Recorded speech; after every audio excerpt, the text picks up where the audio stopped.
Okay, everyone, thanks for coming. It's a privilege to sit together as Kenyans to contemplate on this important issue before us. As you all know, this is a historic time that we're finding ourselves in.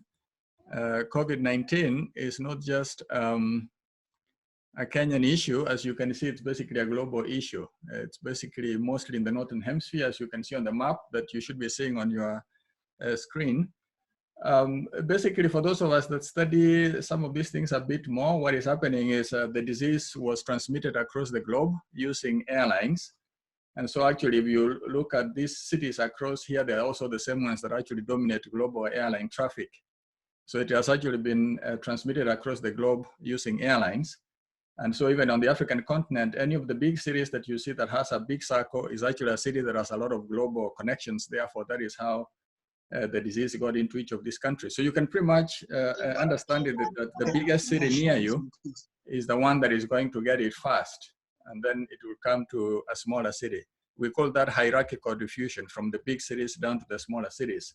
And the more airline connections you have, the more you are likely to actually have it, which is also the reason why New York is basically very, very big, and Chicago and Los Angeles.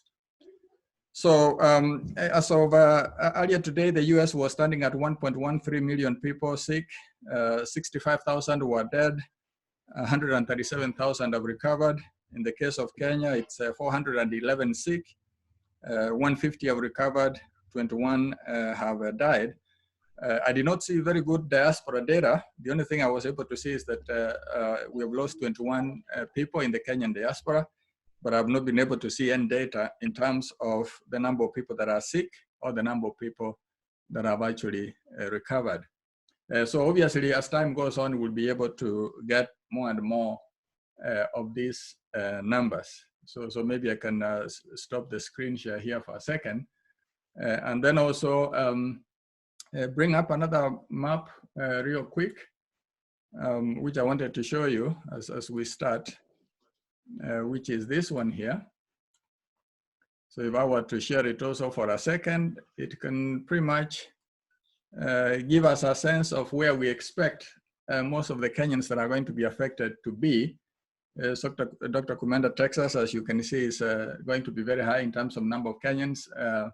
California is high in terms of number of Kenyans, Minnesota, Seattle, and of course the East Coast, which as you guys already know is significantly affected.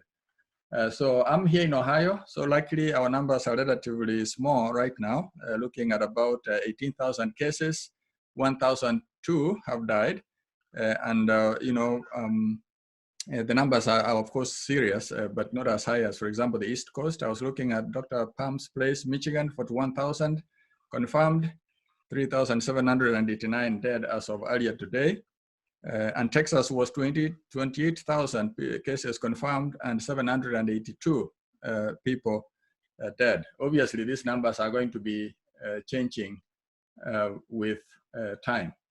So if I can stop the screen share, then I'll be able to come back to the speakers, and then we can see what we can do. So if I can start by introducing the speakers, let me see if I can find Dr. Kumenda here.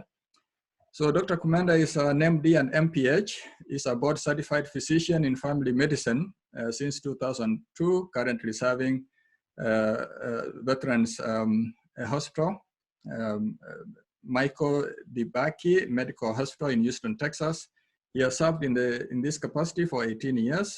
He completed his medical school at the University of Nairobi in 1990 and the residency at UTMB Galveston, Texas in 2002. So if there is any other, he has a longer CV, so I'm just gonna stop here, and then if there is more that we need to say, we'll be able to bring it up later.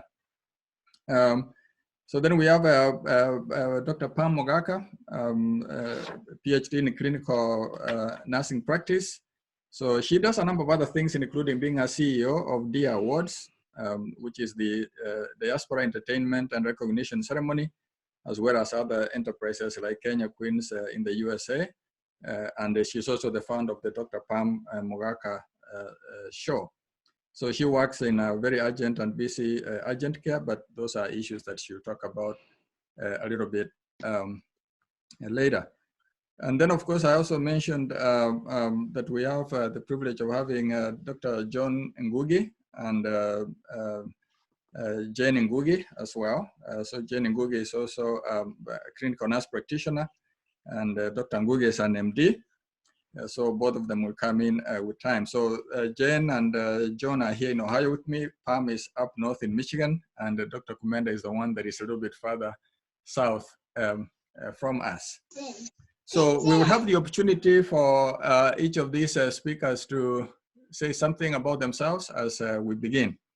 So I guess by way of beginning, Dr. Kumenda, I'm gonna come to you first, and maybe you can start by telling us something small about what is happening in Texas.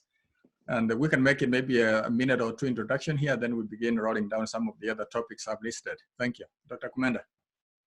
Thank you. I'm grateful to have been invited to join you for this kind of conference.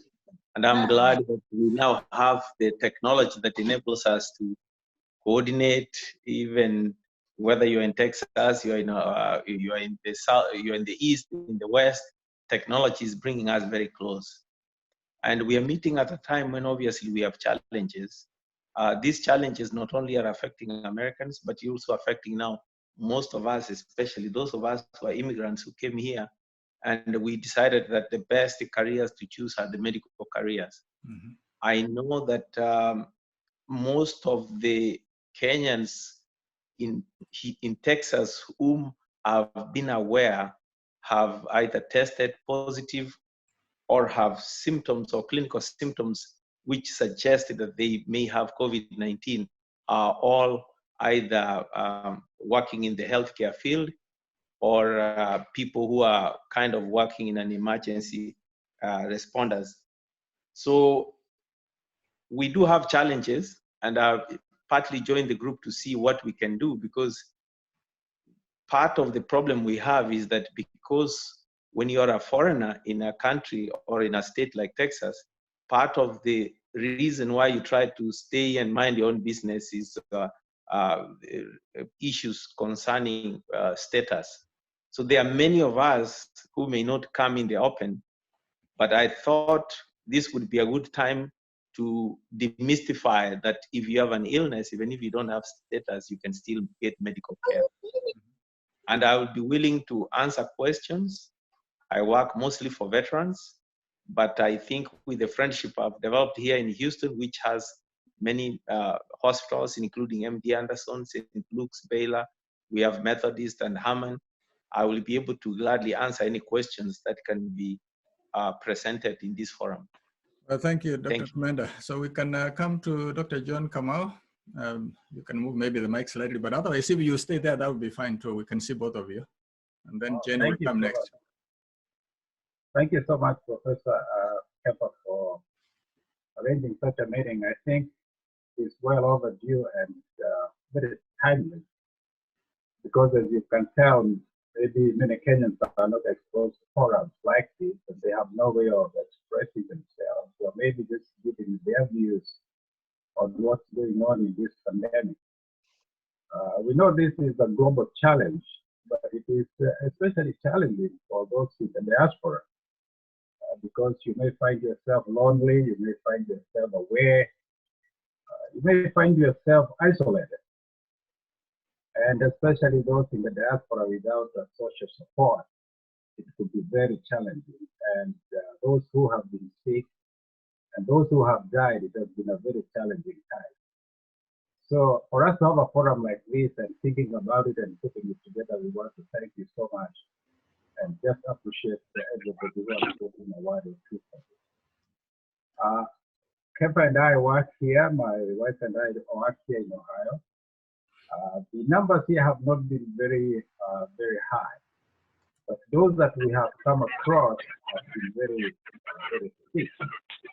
And as you well know, this disease doesn't discriminate who you are. It doesn't matter whether you are the rich or the poor. It's affecting everybody across the globe and across the age span. So for us who are in the front line, a forum like this helps us to know what's going on elsewhere and how Kenyans are coping with this. not only in the healthcare service, but also in the financial aspects of this coronavirus. It could be that the financial burden will be bigger than the health aspect of it. And so for the diaspora people to come together and share their experiences and share what is going on, that could be very helpful. And if there is any way they can get help, either from within, maybe from the government of Kenya or our own government here, or from individuals, and you may not even get maybe financial support. Just a word of thank you might help. Mm-hmm. Maybe just a phone call, or maybe a question that you may have, or maybe a health challenge that you may have. You may just pick up phone and call one of us, and we may give you answers that you may not get wherever you are. So a forum like this helps bring people together and we want to give answers. So I'll be ready to answer any questions that might arise. Yeah, Jen, you can introduce yourself since you are there, then we can come to Pam and start moving on.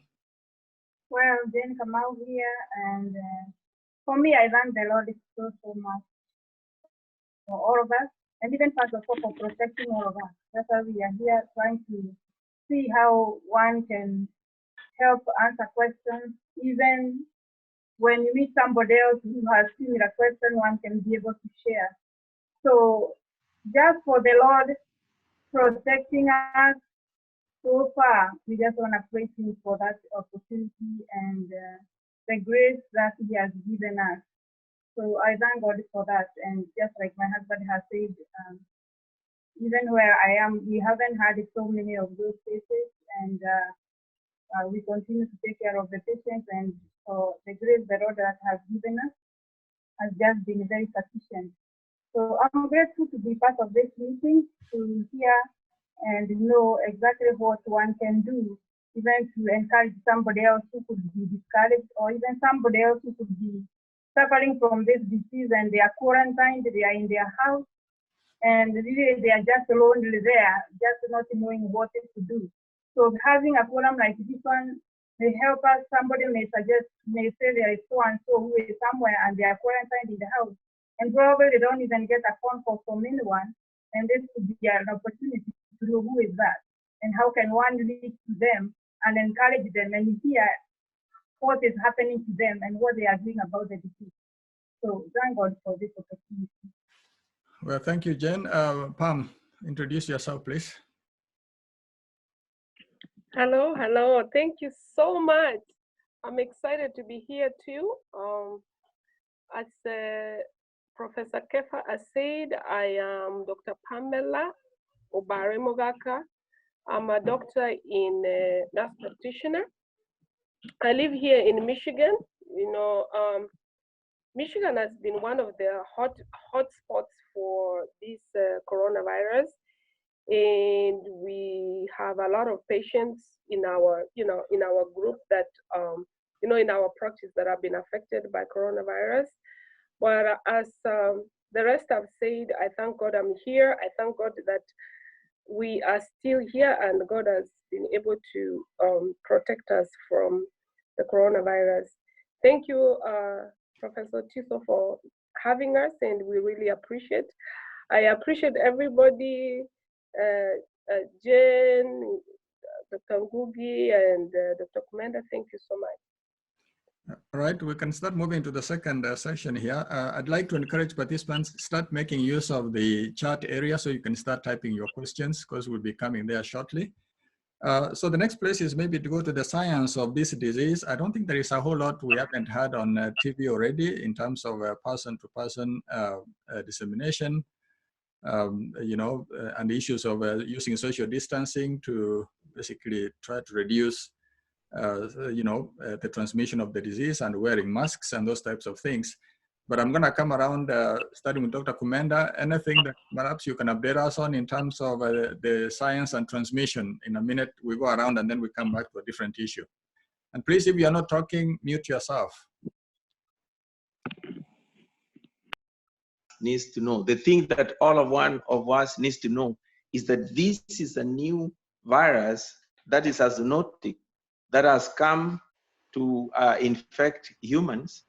And because it's a new disease there are few parameters which we normally use in disease describing a disease: the incidence of a disease, the prevalence of a disease, the infectivity rate, the case fatality rates. All these cases have not been brought to the conclusion because you find that you are missing your denominators. In any of the parameters that you want to do a calculation, you are missing the denominator because most of the people who are the target, who have been infected, who show clinical symptoms or signs, have not been evaluated. So in every case that you see, there is underreporting or there is erroneous calculations. So at this moment, I would caution everybody that most of the numbers you see around are actually relative numbers. This is a new disease. We do not know whether we are missing a large portion of the population, because 80% of the people who get infected do not necessarily go to see the doctor. They may have a little cold, they may have a cough. I have a patient who got infected and all they have is a headache. I have another patient who got infected. The only problem they had a sore throat. But the other patients who have presented with the complications, with the blood clots. So because of the degree with which this new virus is presenting, I would caution everybody to know that all the numbers we have may not truly reflect the potency for this illness. And that's why we'll all have to fall back to social distancing and trying to protect yourself. The problem there is when we are doing these measures is that we are delaying the possibility of us achieving a natural herd immunity. Okay. The only way we naturally, as doctors, the only way we try to create herd immunity is by marketing immunizations. But this virus also has a problem because of the nature of it is being a single-stranded RNA virus, and the nature in which it is presented is a challenge to those who are trying to make a vaccine. For those of us in the medical field who know what vaccine, what steps go into developing a vaccine, this virus is actually going to be a challenge. So because of all these, because we don't have a vaccine to help us with herd immunity, because it's only today that we have been so far informed that Redemsphere might overhope and reduce the number of days that you are sick from the virus. You see, this is an illness which doesn't really have a lot for the medical personnel to fight with. So unfortunately, we are trying to distance ourselves from the infection to give scientists enough time to come up with more information. And I spend a lot of time trying to tell my patients that what we are doing is delaying the inevitable, because we are all going to be infected. The problem is, it's a matter of when. And unfortunately, because of the way we all get access to the doctor, some of us who are from poor neighborhoods may get the disease and recover without even a doctor knowing. Therefore, your number may not even count. So I do not know how long it will take for us to really find a good picture of what this disease is. But it's going to take some time. Yeah, thank you for that, Dr. Kumenda. Dr. Kamau, anything you want to add? Just maybe a few points. You know, the COVID-19 is a new virus, but we have always had coronavirus. Yeah. Coronaviruses have always been with us. They cause about a third of the common cold. The coronavirus has been divided into various subtypes depending on the genetic makeup of the coronavirus. Like all of us know by now, they are called coronavirus because of the S spike that proteins on the surface of the virus. And they look like a crown. That's why they are called coronavirus. So there are many types. There's the alpha, the beta, the gamma, and the kappa, and others. They usually circulate around. This particular one mutated from one of the old coronaviruses. Okay. In 2002, we had SARS-1, severe acute respiratory syndrome 1. That virus circulated for about a year and a half, and then it died off a natural death. When this one came up, the Chinese people quickly did genotype. They genotyped it very quickly. And by December 31st, they had a full genotype. It was 96% similar to SARS-1, severe acute respiratory syndrome 1. And with a 96% similarity, they named it SARS-2 because they are very similar. They look alike. And this is the beta type of the coronavirus. Because of that similarity, the symptoms are also very, very similar.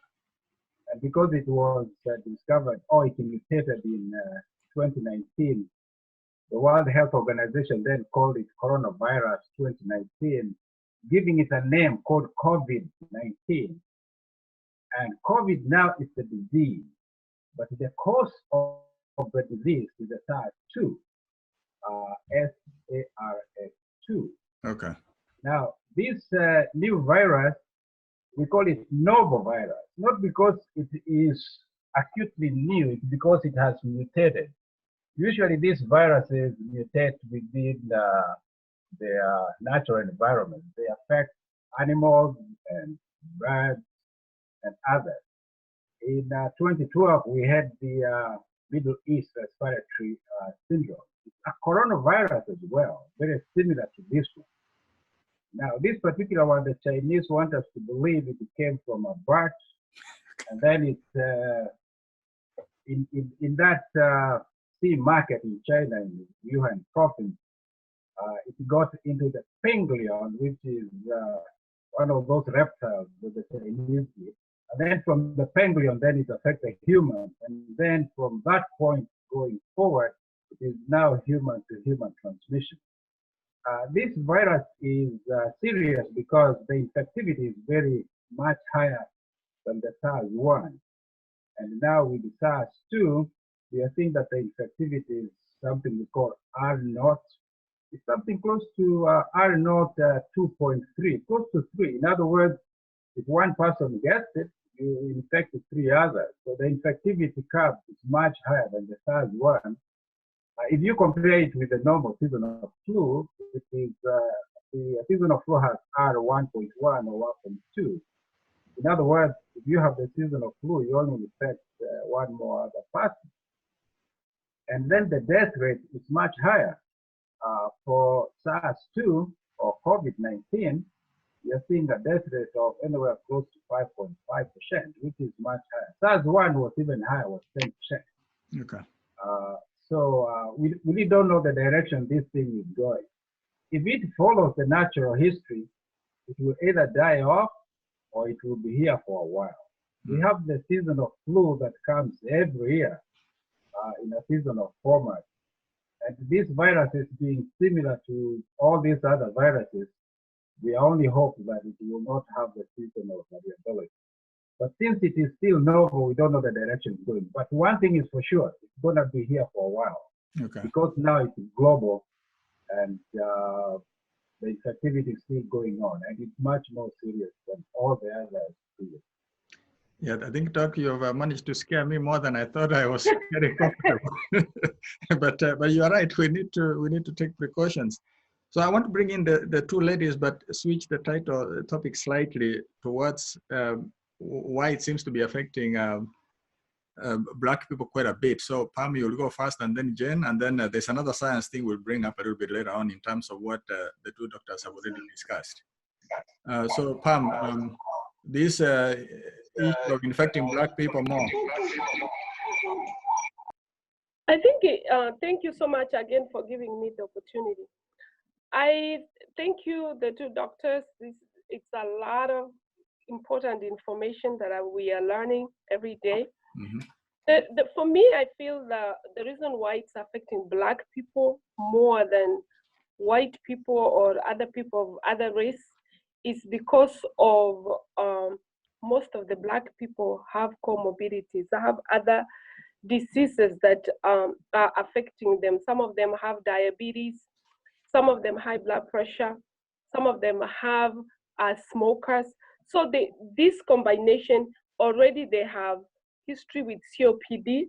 And as Dr. Kumenda said, the disease affects the upper respiratory tract. So that means that these patients who are mostly Black, and because of their environment, because most of the Black people, poverty, they don't have insurance that they can go to the hospital to control their diabetes. They don't have enough money to buy medication. They are not informed about how they can maintain the disease which they have, or how they can manage the disease. That makes them be more vulnerable than the white people or the Caucasian people, as we say. The other reason, like for us in Michigan, why it was more prevalent and more deaths compared to other states is because there was so much misinformation. When this disease occurred in the beginning, most of the people believed that the disease was not affecting Black people. So Black people were still partying, Black people were still going around and doing things and going to gatherings, and they were getting infected and infecting and reinfecting each other. So I think that because of that, poverty, because of the comorbidities that they have, because of the lack of education about the disease, or lack of education on how to manage the diseases they already have, all this combination, I think it also costs the Black people to be affected more than the white people. And also the other thing I noticed is that most of the Black people don't even go to the hospital. They don't have that information that what can they do to prevent, like even to boost the immune system so that they can fight the disease. They really don't have the information. Thank you. Excellent. So, Jane, do you want to add something to any of the topics we've covered? Science, the issue of Blacks being more vulnerable. Anything you wish to add? Yeah, I could add a few things. Just say thank you again Dr. Kefa for this forum. One of the symptoms of the COVID-19 that really mimics the other symptoms, like when you have eaten maybe some food which was not well cooked, and then you start to feel some abdominal discomfort and have some diarrhea. And you probably one would think that maybe it's just the food that I ate. But lo and behold, we have seen in the hospitals a patient come and somebody is complaining about his diarrhea, and probably you are treated and you are expected to be better. But then lo and behold, after some time, then you come back, the diarrhea is not even clearing, and you are tested, you start having even more symptoms, and then when you are tested, then you have this COVID-19. And this is one of the symptoms which is not being very pronounced, but now it's coming up quite much. And some patients are really having COVID-19, even with just diarrhea. And like the way Dr. from Texas said, some patients just say of headache, and that's all you have. So that is something that most people now we are learning, that even you can just have a simple diarrhea, and within no time you are diarrheaing more and more, and lo and behold, you have COVID-19. Wow. What Pam has said really she has actually really analyzed of the number of the reasons why the African American or Black people are mainly affected. I mean, are the ones who are really being affected by this disease to a higher number. If we look at the way even other diseases are, like for example, cancer. If you look at the breast cancer, if you compare the Black people, compare it to the rest of the population, you see that the cancer is usually more reported, that the Black people are more affected, like cancer of the breast and the right. And simply because somebody doesn't go for, somebody may not have the know-how that they should be going for the regular checkup. So the same thing, you can simulate it with this COVID-19. One may be unwell, but you are not going to see the doctor. You probably are used to waiting a little bit more. So by the time you are waiting, the disease continues to be more and more, and probably if you went earlier, you could get a little bit of the help. So far, we have that medicine that has been approved, and even if there was none, at least some of the supportive care that you could get before the disease gets too much. And of course, the crowding, most people because of the economic inequality, the crowdedness, people are more crowded, and the more crowded people are, the more the high, the possibility of passing the disease to your neighbor and to the family members who you are living with. And most people may probably be a number of people in the same house. And just to crown it off, most of almost agree with what Pam has said. A number of the things she has said. So that's what I would add. Yeah, which then brings up an interesting turn here, which is that we are all Black here, as far as I can tell. So based on these conditions that are affecting African Americans, so if I can do another round, but if I feel that the question has been answered, I can move on. So Dr. Kumenda, how vulnerable are Kenyan migrants given all these socioeconomic conditions? Are we at the same rate as the average African American, or are we better off, or should we be worried? I'm going to answer that question, but allow me dig back on the prior question about why the Blacks seem to have had more effect. There is one cultural characteristic Blacks have that other people don't have. Okay. That is the characteristic of when a patient is sick, the people come to console the family, they come to visit them. I'm giving you a practical example of a relative I have in New Orleans. When their family members were sick, she tried to call all the others and tell them, so-and-so is sick, I've been told it may be COVID, please don't go to see them. They dismissed her. They went to see the relative who was sick. Out of those visitors who came, like she told me, maybe about 25 family members who went to see this matriarch of the family who was sick, about 14 of them ended up with COVID-19. I'm trying to say that we and the Black people from here, we are culturally similar. When I'm unwell, I expect the family to come, hug me, make for me soup, and etc. COVID-19 is going to be a game changer. When one of our family members is unwell, we still have to practice social distancing. Otherwise, you're going to have one family member sick, the rest of us will go to see the person, we will all be sick. It reminds me of that story of trying to get somebody from a hole. So the person is drowning, then you try to go, you drown, then somebody comes to see you drown. So we are going to drown a lot. Okay. Now, for most Kenyans, especially who are in Houston, fortunately, most of us really work. The bigger problem I have, and the biggest concern I have, is that we never get to know the immigration status of most people. And most people may not be able to realize that there is no relationship between illness and immigration status. You may be here with a poor immigration status, but when you are unwell, just go to the hospital and get help. That is going to be my concern. Okay. Majority of our Kenyans, especially in the part where I live, work, and many of them are in the healthcare field.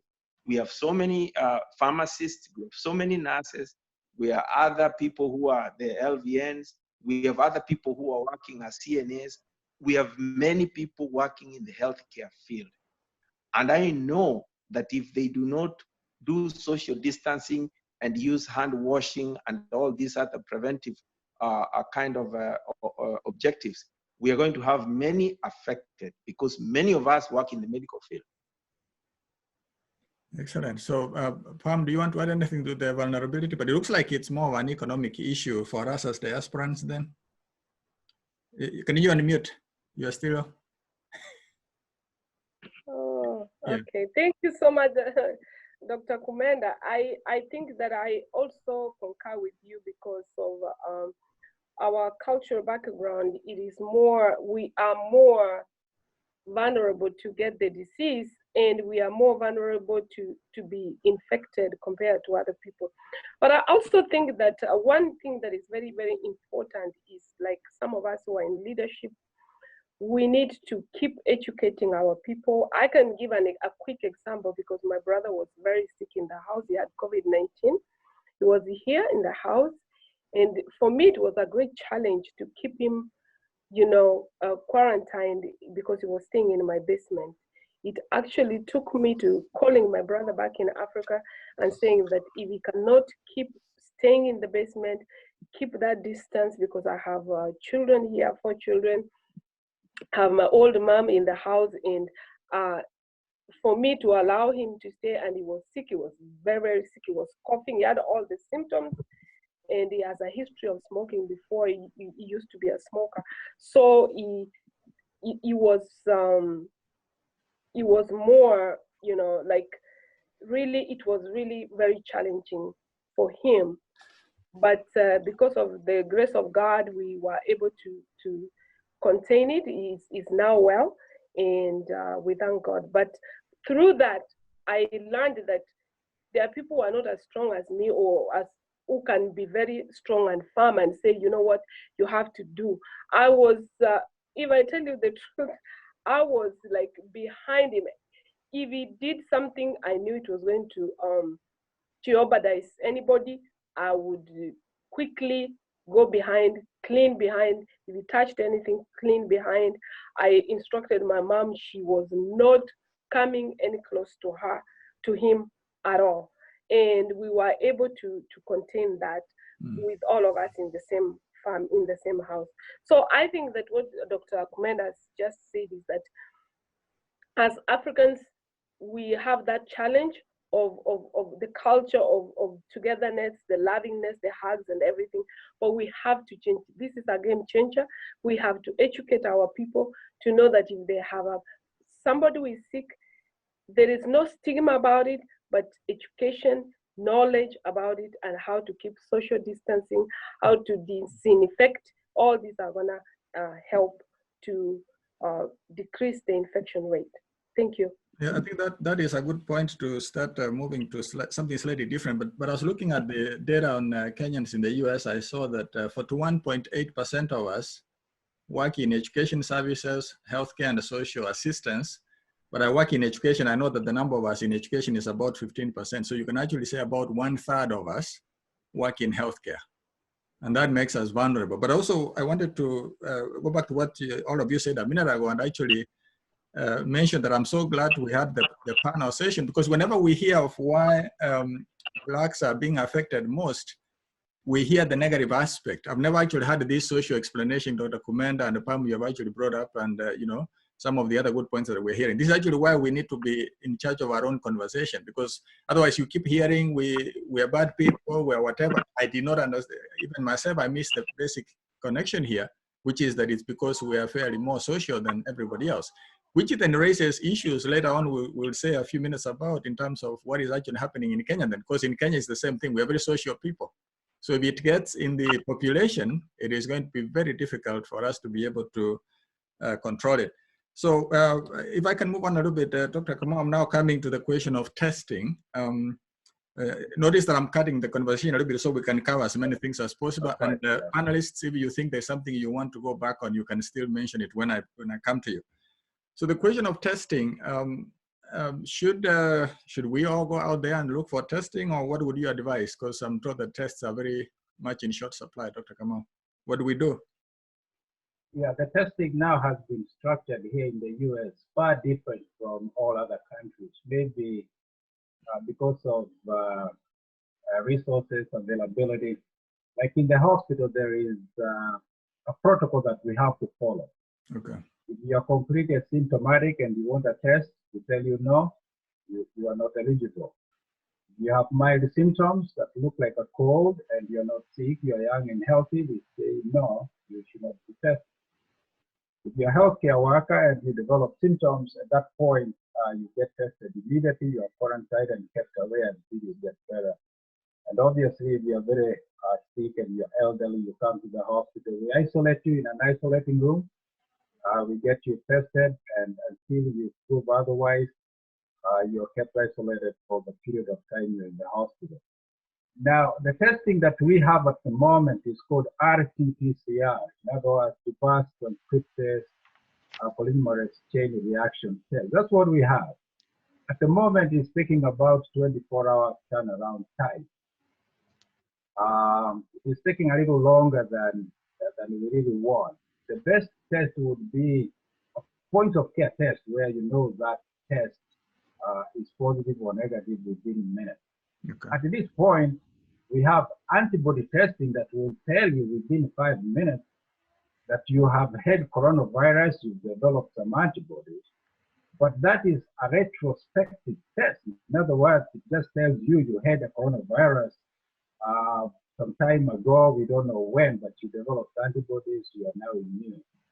But the test that we do to confirm whether or not you have the disease is still taking us about 24 hours or so, at least here in Ohio. I don't know about down Texas, but for outpatients, it's even worse. We give you the test and we tell you to come back in 48 hours. And for those who are just doing random testing, it's taking up to 7 days to get your results back.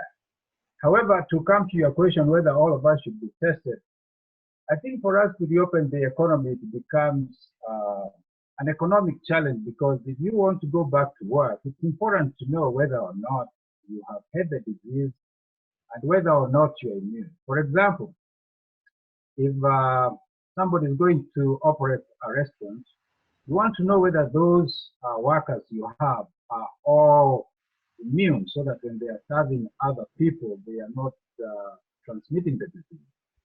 That is only possible with the antibody test. We don't have the resources right now. I'm sure the government is working hard, and from the report we are seeing, maybe over the next month or two, they will crack enough testing to do that. But that is way off. I don't think it's going to be possible for all the 350 million Americans to be tested. And even the confirmatory test is not a very sensitive test. In fact, when it was first developed in China, it was only between 30 and 70% effect. Right now, with some modification, it's a little, maybe 80, 90% effective. In other words, there is still a 15% chance that you will take that test and we will tell you it's negative, but it will be falsely negative. In other words, we may tell you you're negative, but you are still positive. So it is not a perfect test. So we still need to perfect our testing. But what we have is good enough for now. So that means that even the patients we are admitting in the hospital, we have sometimes to test twice. And it has been a practical challenge, because we do a test this week, the patient goes home, we tell them they are negative, and they come back to the hospital sick a week later. We do it again, and this time they are positive. They were positive all along. It's only that the test was false negative.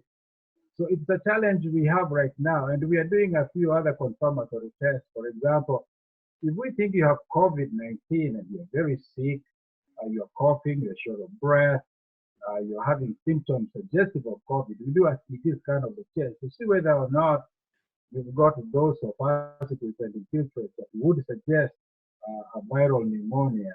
And if your test is negative and the CT shows you might be positive, we isolate you and repeat the test and treat you as though you're COVID positive. So the fact that you take a test and it's negative, just bear in mind you still have a 15% chance that you are falsely negative. And it is probably not practical to test everybody. It's very expensive and probably not economically viable. However, in those very critical services where people must go back to work, I think it's crucial that there be mass testing to those specific people. For example, the meat processors. Now we are going to get short of meat because so many of them are getting sick. We need a test that can confirm that those who are actually processing our meat are negative, and those targeted societies or people should be tested. The rest of us, and especially the young and healthy, probably should not be tested. The very young are lucky at this point. Although they transmit disease, they don't seem to get very sick. And then we may have to isolate all the elderly people, especially among ourselves, until this wave is over. We don't know whether we'll get another wave in the fall, but for now we need to isolate. Yeah. So there's another question I'm going to bring up, Jen, and I'll bring you up to that, but I want to set it up first by asking Dr. Kumenda to comment on whether we have good treatment options right now. But then I'd like you ladies to be thinking about, depending on how the treatment is going, what are some of the preventative and dietary things we can be thinking about? And I'm going to cycle back to you. So as Dr. Kumenda, should we have confidence in the treatments or not yet? I'm going to answer the question on the treatment, but before I do, I wanted to echo what the doctor said and say that I want to say that all the labs that are trying to do the tests are doing their best. It's just that these labs have their limits of errors. Okay. The antigen test, for example, has a 10% error. Pretty much what it means is that if you came to my clinic and you have 10 people who have COVID-19, if I use the antigen test, which takes about 5 minutes, I'll miss 10%, which is 1. And in medicine, that's not acceptable. Okay. So nobody wants to miss 1, because when you miss 1 who had it, that's 1 too many. However, I have to say, out of frustration, FDA approved all the 120 companies that tried to get any testing to be able to do it. So we have so many tests. About 120 companies are doing all those tests to try and help. I also agree that the PCR, which takes more than 24 hours, is the standard. So even in Texas, the PCR is the one we use. The reverse polymerase chain reaction is the best. Now, as far as medication therapies is concerned, my number one recommendation would be that all those medications which the FDA and CDC were not recommending, I don't recommend them to any of my patients. I wouldn't recommend them to my family at all. Out of abundance of caution, Redempsia, which has been touted as one that could reduce the number of days COVID-19 patient is symptomatic by 4 or 7, is a good alternative. Remember, we have Tamiflu for flu. It reduces the duration of symptoms from 5 to 7 days. That can make a difference for somebody who is in a critical field, like maybe you are an anesthetist, or you are a pilot, or you are a teacher. You know, if you, instead of missing work for 21 days, because flu can take 21 days, you miss about 7, that's very good. That's really good. But the reason why we have been getting frustrated by the therapies is because by nature, the medical people don't like to claim there's a therapy when there is no, it hasn't been shown to be effective. So a little bit of this disease came and ambushed us. So there was a little bit more of policy pressure, political pressure, that really touched on the therapy for COVID-19 than any other illness that I know of. If I remind you, there was one time about 10 years ago when a gentleman who had multi-drug resistant tuberculosis escaped from Europe. He was in a flight from, I think, Europe to Seattle. I'll never forget that day, because there was a kind of like a team of people waiting in Seattle to receive him and receive all the the passengers who were on that plane, so that they would be quarantined, etc., and work on them. The way the medical community survives, usually when they have resources, is exactly like that.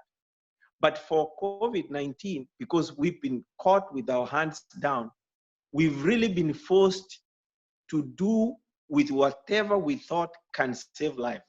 And out of it, we have done things which may cause harm. For example, the issue of some of the COVID-19 patients producing or excessively producing cytokines, which lead to what we call a cytokine storm, can cause more damage. That's your body causing more harm to you. But the body, in its intention, it was trying to help you. But in trying to help you, it ended up overdoing it. A few of these patients who have been known to seriously progress from being normal one day to being dead after 2 or 3 days are cases of those who produce a cytokine storm. So there is varieties of presentations of COVID-19, making it a little difficult for me to say with some certainty that there is only one therapy that can be useful for any of the affected patients, making it possible for FDA to give physicians a leeway to use any of the medications they have on case-by-case studies. And to the best of my knowledge, only Redemsphere has been truly indicated, and it was an kind of like an expedited indication for use for this condition. No, thank you. So, Jen, it looks like there's a lot of room for diet and the normal things we need to do to keep our immunity up. Can you please comment on those as we keep adding on what Dr. Kumenda said? And then we'll go to Pam with the same question. But you can also comment on anything that if you think you wanted to say something about the previous, you can add quickly and then you go to the current one. Yeah, definitely a well-balanced diet that keeps our body with good immunity. Okay. Because if you have a good immunity, when you're attacked by, just like any other disease, when you're attacked by the viruses, the body also has a way to try to clear the viruses. So a well-balanced diet and plenty of food is also important, just like any other disease where we have to fight with acid. And also there is something I would like to say, like us who are on the front line and now we are still working, for us who are working. I remember like at the place of work, what we have been doing, not necessarily diet-wise, but before you even sit on your desk, even though it's all clean already, we are still sanitizing our desk and the computer you are going to use, because you're not the only one who uses that computer. It's gonna be used by somebody else when you're not there. So when you report in the morning, the computer you are using, we are doing all the, wiping with our wipes, the wipes and cleaning even the phone that you are using, and every service that we are sitting on. That is also another way that we are using to prevent ourselves. And of course, the mask is another way that people are using to prevent access, which of course has been talked about. We know that through the television industry that we have been updated on what to do. But I would say diet is to be one of the things that will help, because once you have your body immunity is up, we hope that once you get this disease, you can be able to fight it, being healthy. So I think what I'm hearing is sanitize, sanitize, sanitize, and eat well. Sanitize and exercise too. Yeah. Even exercise is important. Even at this time, the exercise helps the body to remain healthy. So Okay. that's why I'm good sleep. Okay. So the usual stuff. Yeah. Yeah. So Pam, do you want to add anything there? Then we switch topics here in terms of, because I've seen you talk about diet a little bit. Maybe you can you unmute for a second? So, but it's good. Excited.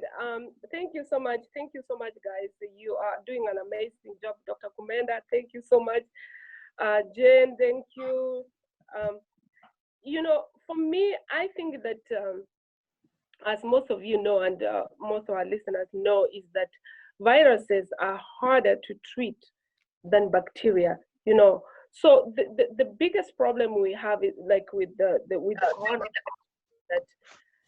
that the virus, like I was studying about it and looking and saying, why is it this thing so harder to treat compared to even other viruses before? So they are saying that because it's an RNA virus, it means that if something has to treat it, it has to go inside the hollow, that thing, that like a capsule, go inside there and penetrate inside, which is very difficult to treat, penetrate inside and treat it, the virus. So that said, I think that delaying the infection is going to buy us time. Also, I also have to comment on what Jen has said, that for those people, or for some of us who are vulnerable, I think that I've talked about boosting your immune system, taking your vitamin C, making sure that you're eating healthy. Also, for those who are like smokers, stopping, or ceasing to smoke, doing those basics that can help your body in case you are attacked by this disease, to prevent yourself from going into complications and even death. The other thing that I also think that is that our people, especially our African people, education about the disease. Even if we don't know so much about it, whatever we know, we need to share so that we can, help our community. Dr. Kumenda talked about ridenavir, which was used, they used before for Ebola in West Africa. And that is why there's a scientist from France, they did a research on that. They were recommending that, they were recommending chloroquine, and they were also recommending with chloroquine and a CPAC, so that the people, they are calling that emergency. It was not recommended, especially for people of Seattle. They were using it as an emergency medicine to help, because it had been used before, and they were using it for these people, even if it was not recommended by FDA. So as we stand, what I would recommend is that prevention, boosting your immune system, cleaning, sanitizing, and just eating healthy, as Jen has said. Thank you. Yeah, all right. So I think we have spent about an hour listening to the panel. I'd like to see if I can bring in the audience a little bit here. And of course, panelists, as you comment on these questions, feel free to put in anything that we may have missed. So one of the questions that came earliest is one that was asking, how do you, if you are living with a frontline worker, now in the case of Jen and Dr. Kamau, you are basically, as a couple, you're basically both on the front lines, So there's no way, I don't know, maybe let me direct that question to you. How do you live with a frontline worker? And what are some of the best practices so you don't bring the disease to the family? I know that Dr. Pam mentioned it a little bit, but you give us your perspective real quick, please. Yeah, it's definitely challenging. For Jen and I, we just have to survive by God's grace. But people are doing various things, just like the panelists have said. Protection is the best way forward. Yeah. For most healthcare workers, you do the basic things that everybody's promoting. This disease is transmitted either by droplet or contact. And because of that, when you come from work, maybe when you get to your garage, you remove all the clothing you came with from the hospital and leave them there. You rush to the bathroom and take a shower. And that way you kind of wash all the quote unquote viruses that you might have. Some people have gone to great extent of separating themselves from the family during this pandemic period. I know my boss is a funny guy. He took his family to the grandparents. So he's living alone. He comes, he takes a shower, takes the clothes away, and just lives alone because he has kids, and he took his wife and kids away. And for this season, the family is staying away with the grandparents and he's staying alone. I think those are extreme measures. But I think if you can take the practical steps that everybody's taking, you should be fairly safe. Okay. The only thing is, don't be careless. If you are careful enough, you should be able to take care of it. But however, if you have elderly parents, those that are really in danger, they have multiple comorbidities, I think it would be wise for you as a healthcare worker to stay away and maybe separate yourself from those who are really, really vulnerable. Even us, we have determined we will not visit our daughter during this pandemic until it's over, because both of us are in contact with COVID patients on a daily basis. So we don't want to take the virus to her. So we just want to say, maybe just keeping away is a good idea. But both extremes are not good. I think we should also be human and continue living. Because if you take extreme measures, it will not be good for you, it will not be good for them. I think some common sense and good care will go a long way to helping reduce the transmission to your immediate family. Okay. Jane, do you want to add something before I switch to another question here with Dr. Kumenda? Anything on that topic that John has commented on, Jane?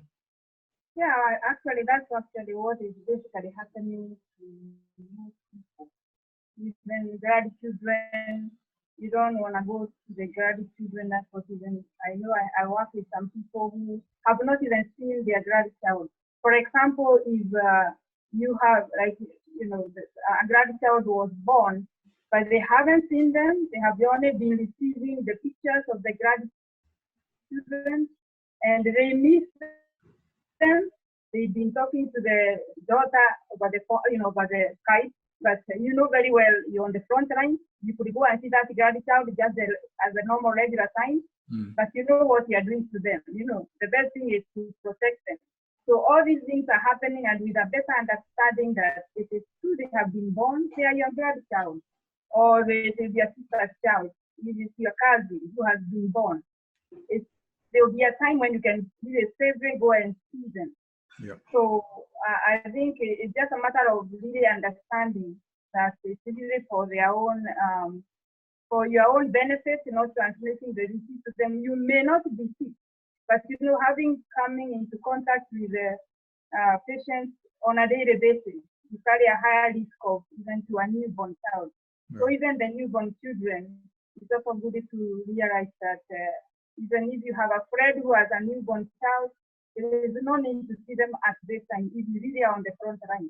Okay. And there will be that's a nice time when you can go sit down and you feel they are safe. And you are not sick, but at least you want to protect others. No, thank you. Those are good suggestions. Now I want to start reading some of the questions on the chat. Some of them are directed at particular panelists, others are general. So there is one here I want to send your way, Dr. Kumenda. There are 3 questions, so maybe you can write them down and answer them at the same time. I'll distribute them, and of course, if any of you other panelists think you can add something to the question I've already asked you can do that as well. So number 1, should we take comfort in having, this is actually coming from Lebanon Pande, should we take comfort in having a prior exposure to malaria and TB and the immunization we got while we were growing up in Kenya? So that's question number 1. Question number 2, does exposure and recovering from the virus diminish our organ functionality for the rest of our lives upon full recovery? I guess because it looks like the media is talking about people's lungs being seriously affected. So when I recover, have I actually recovered, or is it more trouble down the road? Number 3, we have heard of tests in West Africa, like in Senegal and elsewhere, which are costing $1 or less and quick results. Are they less accurate? So Doc, you can respond to those, and then I'll go to the next question. Okay, can you hear me? Yeah. Okay, I will begin with the first question. If you have exposure to malaria and tuberculosis, and you have actually had infection with tuberculosis and you generated antibody, it means your immunity is intact, or your immunity generating potential is intact. That should be an advantage. The only problem here is, remember, we have said this virus tends to lead to what is known as a cytokine kind of storm. That means the presence of the virus invites your body to mount its defenses. In the process of the body making its defenses, it may overmake the defenses in the process of trying to fight the virus. that cytokine storm sometimes is the one that causes more damage. So if you have had tuberculosis, you have had malaria, your body can generate antibody. It still does not warn us or tell us whether you are going to be one on the group that can form a cytokine storm and therefore have a more severe kind of manifestation. All we can tell is that if you are capable of generating antibodies to malaria and tuberculosis, it is possible that with an intact immune system, you should be able to generate antibodies also to COVID-19. Okay.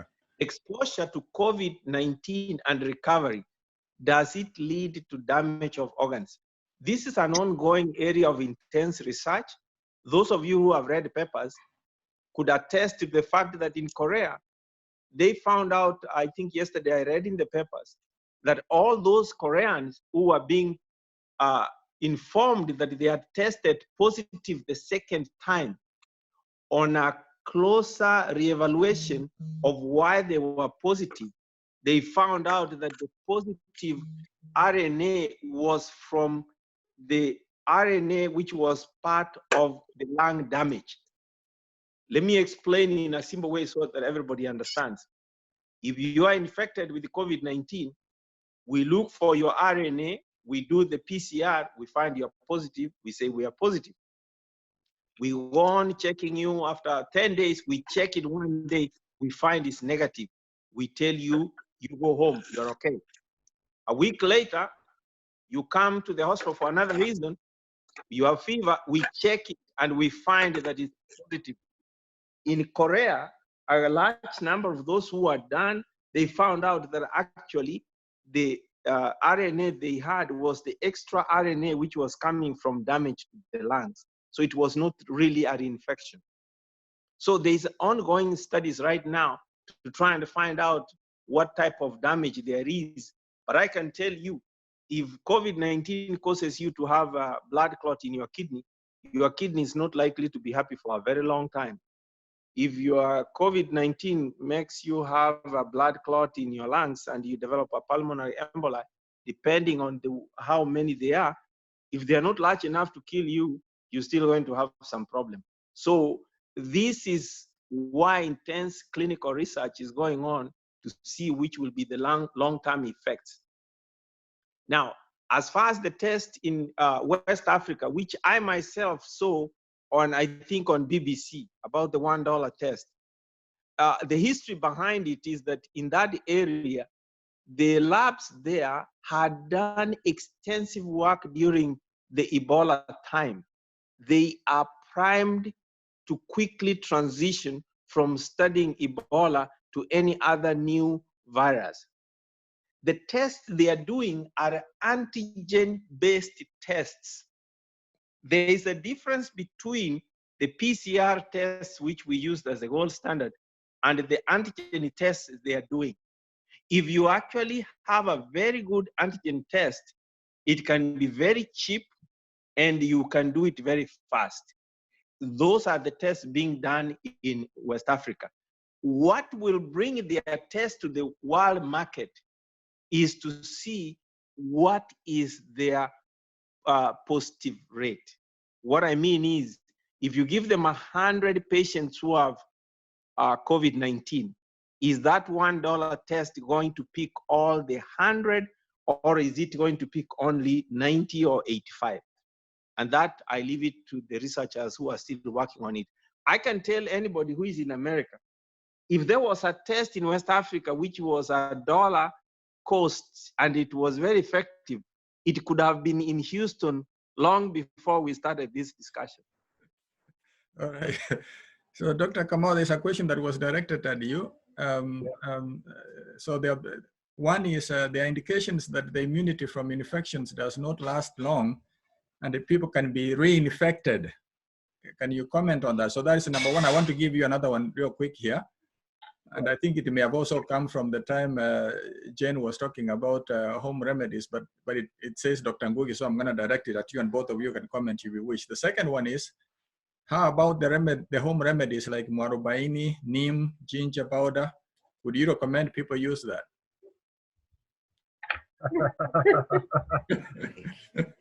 Well, you know, we live in the era of internet, and there is so much in the internet regarding what type of food to eat. And people are taking advantage. They are selling all sorts of quote unquote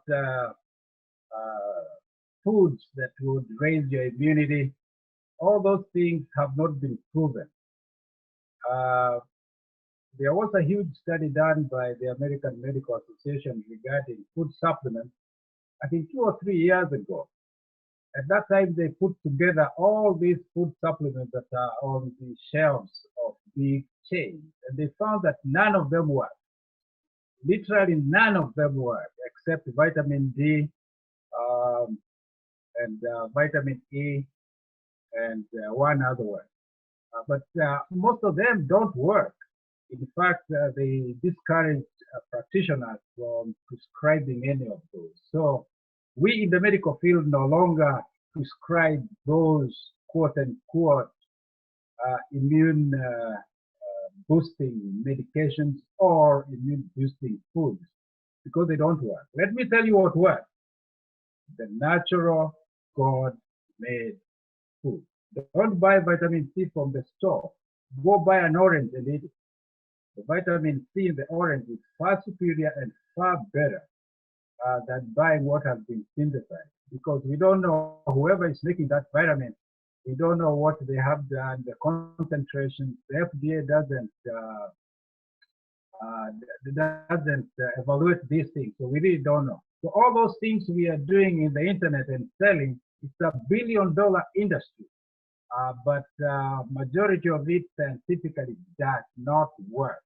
So if you're hearing me, don't waste your time buying those immune boosting or helping or whatever from the internet or from the store. They simply don't work, at least from the medical point of it. They don't work. What works is the natural, good, full, nice, healthy diet. That works, and that will boost your immunity. Now, regarding immunity, this is a really novel virus. We've just had it since December, and now we are in May. We are just 5 months out.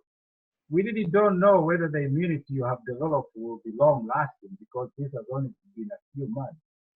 Nevertheless, there are some tests that are being done and seeing whether or not the antibodies that people have developed can be packaged and be given to the other sick patients.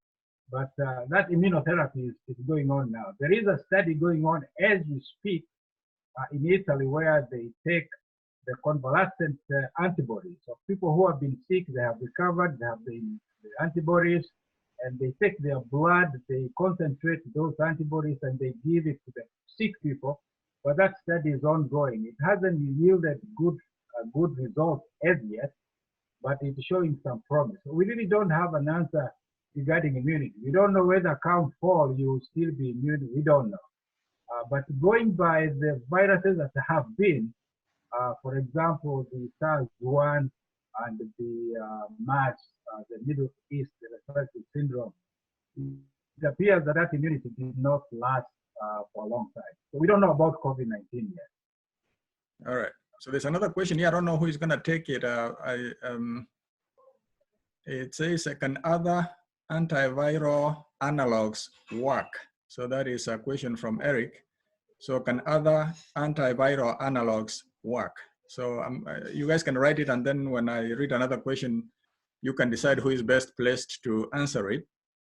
Let me try and answer it. Okay. All these things are really ongoing right now. Okay. When first HIV came around, they started with one antiretroviral, and over the last 3 decades now, the antiretrovirals for HIV have really markedly improved to so good extent that literally you can live the rest of your life with highly active retroviral. I think the same thing will go on with the COVID. For now, there are so many medications that are under trial. Initially, the ritonavir, remdesivir, and Lotonivir. They are all under investigation right now. But the remdesivir has just been approved, and it's become the standard of care now. Everybody in the US will get remdesivir, I think, from starting right away. It has been approved by the FDA. But like Dr. Kumenda said, it is still too early. We don't even know whether it works. For example, the study I saw just showed that it is preventing people from dying from 8% for those who got the disease, who got the medicine, and compared to 11% on those who got the placebo. So you're talking about a 3% difference. So 3% difference, will it make a big difference in the long term? By the time we are through the next several months, we'll be able to get bigger numbers and we'll be able to tell whether or not it's really working. However, for now, I think it's just too early. Remember, like Dr. Kumenda said, really these retroviruses, what they do is they inhibit the reproduction of the virus. In other words, you are still producing the virus, only that it has been limited. It is too difficult for me to go to the science of it. But what happens is you get the medicine, the body is reproducing the RNA in your cell, and this medicine blocks an enzyme we call polymerase. It only blocks a few of those, but there are others still replicate. In other words, instead of you producing 1,000 viruses, you probably produce 50 viruses. So the viruses, your body is still producing them, but the medicine is trying to inhibit that production. So it's still too early. We don't have a cure. This will reduce the symptom days. It will prevent death from 8% to 11%, but it is still a cure. We have a long way to go. And being a virus, we really don't have a cure yet. So we will use it as standard of care, and all the other antiretrovirals will be compared to this one. So this remdesivir will be the base at which we shall compare all the other new retroviruses that will be tested in the days to come. So 2 more questions then, and I don't know who best is, even though that the 2 doctors can handle it, but Pam and Jenny, if you want to jump in, let me know. There are 2 other questions here. If one develops a fever, can drinking tonic water with quinine help? So that is question number 1. Question number 2, I have had a flu shot. Do I have more chance to test positive for COVID-19? So those are the 2 I'd like to have addressed first. So who is best placed? Pam, are you able to answer it, or should we go to Kumenda? Who can? Let me answer the flu one. Okay. Okay, go ahead. You just said if you are immune to the flu, the flu is a completely different virus from COVID-19. Okay. The influenza, there are several viruses. So you can have influenza A, influenza B, there is a H1N1, H2, N3, and H5. There are so many viruses. So you might be immune to one of those. Hopefully you are immune to influenza A or influenza B or whatever. So that's a different virus. So your body has to mount a new immunity to the COVID, because COVID is a completely different virus. So your body will have to mount that a new immune response. So, Dr. Kumenda, were you going to add something? Pam, you were going to go for, okay, go ahead. Yeah, I was going to add about why do we, first of all, I was going to comment on what, I think it was Dr. Kamau who commented on the question somebody was asking about the analog medication. Some of these medications, as Dr. Kamau said, is that they are like, I can't even pronounce it, but Redemavir. These are medications that have been used for other viruses before. So they are also trying to see if it can work on these viruses. So like the one that has been recommended, this has been used before, And that is why it was easy for it to be recommended. But what it is that every virus has its own uniqueness, that it has to be tested and retested so that the antiviral medication are going to work for this virus might not work for another virus. That is just the basic. As somebody was asking about why in Kenya we have low cases in Kenya compared to, you know, like USA. One thing, as I think it was again Professor Kefa, who said that the transmission vehicle was airlines, and mostly these airlines where people were commuting to big cities. If you compare our country, Kenya, we don't have a lot of traffic compared to places like New York, Chicago, or Michigan. The other thing is that testing, as if we here in the USA, we don't have enough kits. In Kenya, they barely have kits for testing. So really, we don't know if they are saying that this test, they have tested this enough people. So testing is not even available, or whatever they have is not enough to test everybody. And also, the other reason for the low cases is that most of the people are in the village. They barely move from the village. They barely travel.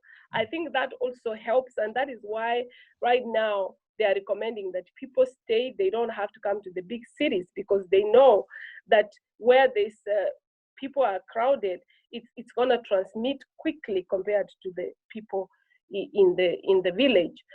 For me, that is my reason why I think that the cases are not high compared to places like here in USA, where the cases, because we travel so quickly, we gather together, we can move. Somebody can be in 4 continents or 3 continents within 24 hours.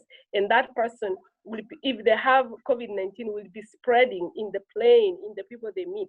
So it is faster to spread it compared to Kenya. Okay, then I want to, okay, I have a question. If you have a question, please type it on the side, because we need to. Okay. Yeah.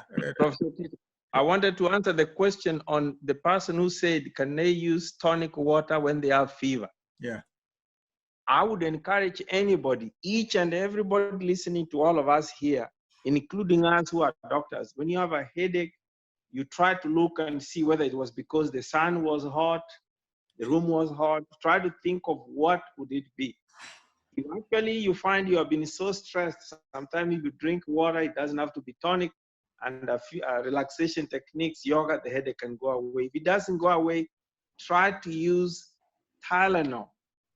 I don't know why you chose the quinine, but I'll go for Tylenol. Now, because we are talking about COVID-19, then I have to link it to COVID-19 and then start saying, if you're one of those healthcare providers who is working in a place where you think you may have exposed yourself to COVID-19, please make sure you take the temperature so that at least you have a chance to tell your doctor, when I had the headache, my fever was 96 or something like that. All right. So another question that has come up. So if you have a question, please, because we are many, type it on the side. It's easier for us to get them that way, just because Zoom begins to make too much noise for us. There are 2 questions here that are related. One is, what is the role of atmospheric temperature in relation to the spread of COVID-19? And a related question was, could you comment on the impact of the high environmental temperatures in Kenya on the transmission of COVID-19? So I think that's one of those things that the temperature might actually help to protect them. So who wants to go for that while I look for the other questions on the side? Yeah, right now we really don't know about the effect on COVID and environmental temperatures. We do know that the southern hemisphere is enjoying a much better transmission rate compared to the northern hemisphere, and especially because of this winter time. However, this virus seems to be affecting everywhere all over the globe. even in areas that are extremely hot. Take, for example, the second case of death was reported in the Philippines. The first case was in China, then the second case was in the Philippines. And you know that Philippines, they are enjoying 90 degrees Fahrenheit.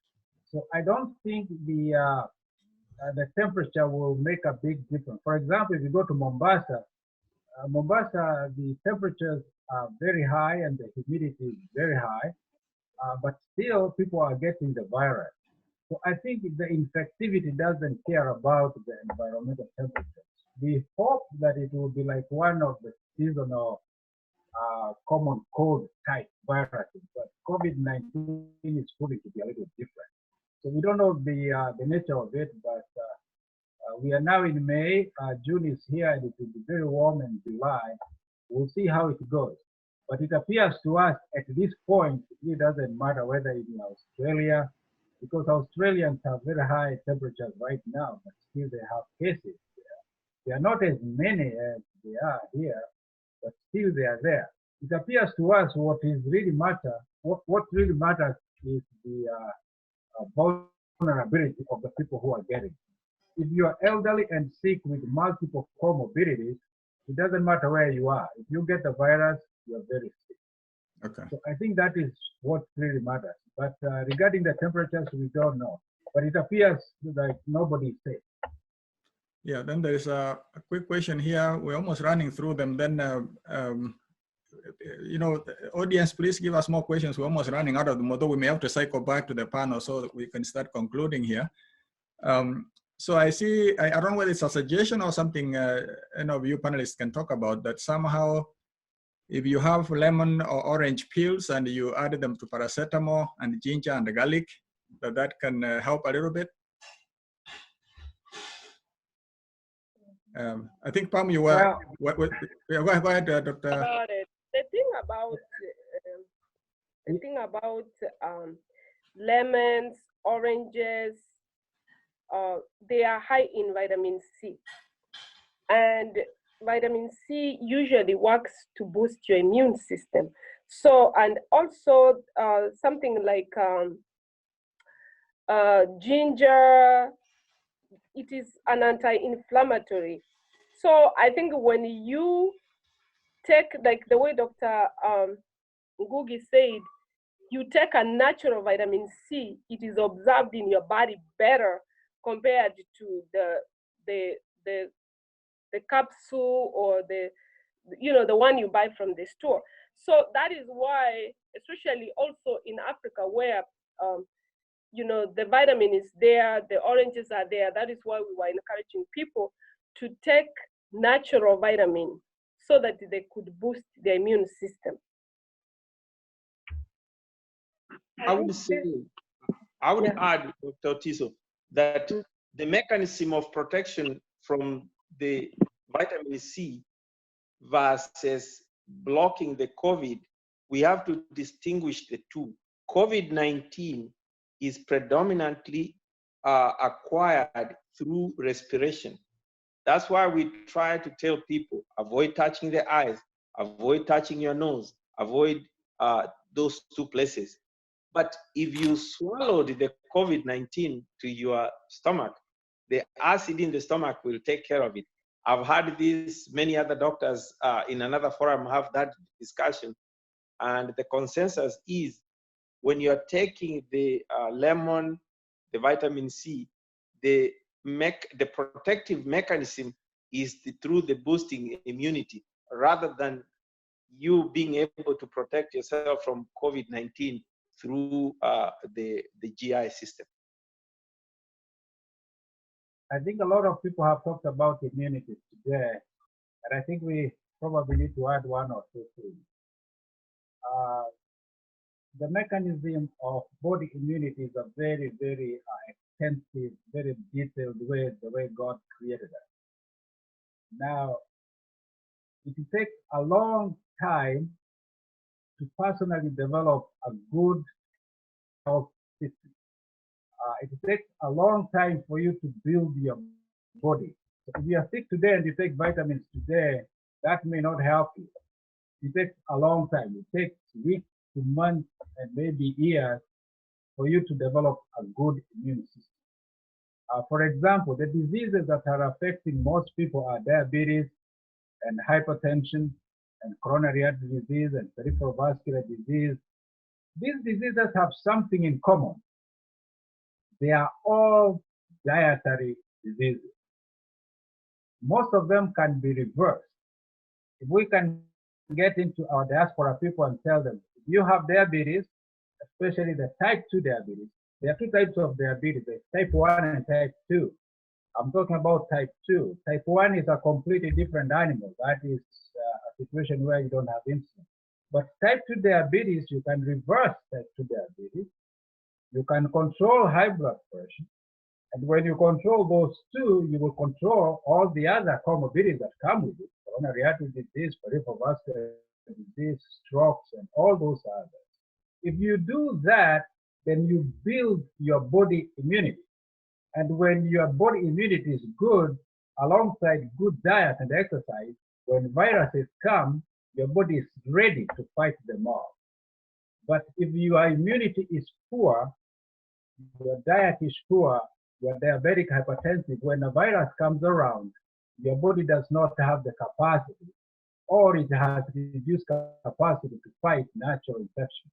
So for those of us in the diaspora, we should probably enjoy the good facilities we have, the education we have. And if some of us have an opportunity, we can tell people, how do you reverse type 2 diabetes? How do you take care of hypertension? How do you take care of this coronary artery disease and the others? Because if you take down those 3, 4, 5 diseases, literally, you improve your health by a big percent.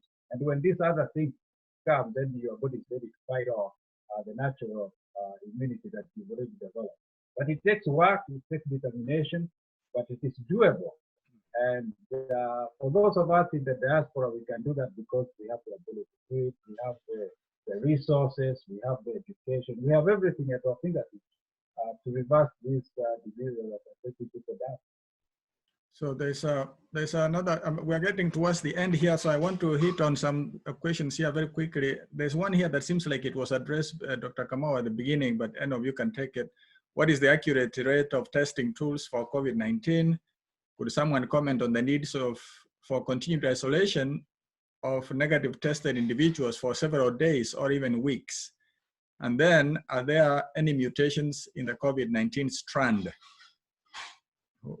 Who wants to take care of that? I can take care of the mutations for COVID-19. Yeah. COVID-19 is a positive single RNA virus. It requires your body to transcribe and make itself. Remdesivir, which is a nucleoside analog, manages to come in while the virus is attempting to make its baby copies. And once it enters the system, it manages to stop the virus reproduction right there.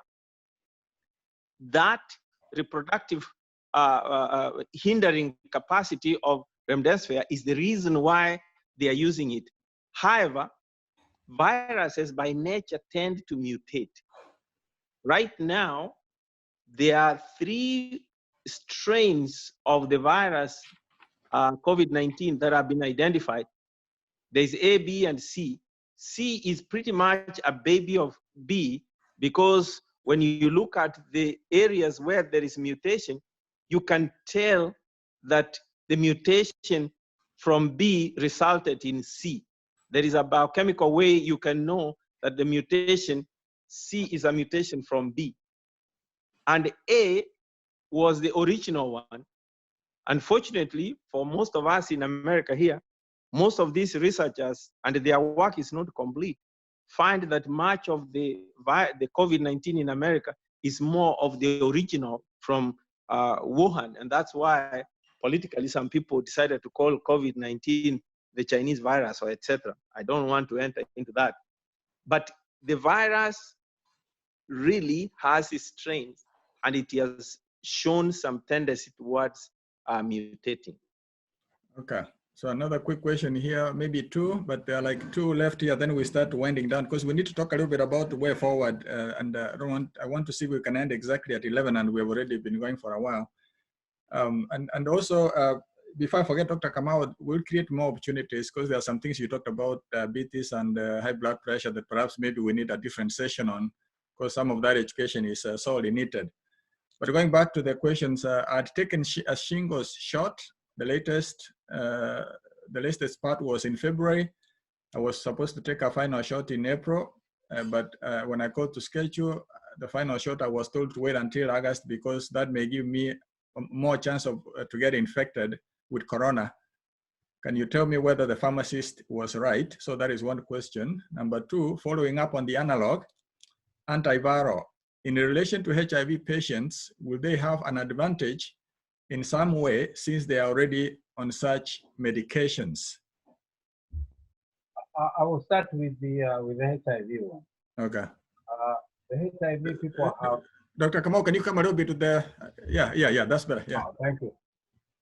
Now, if you are HIV positive, your immunity is already compromised.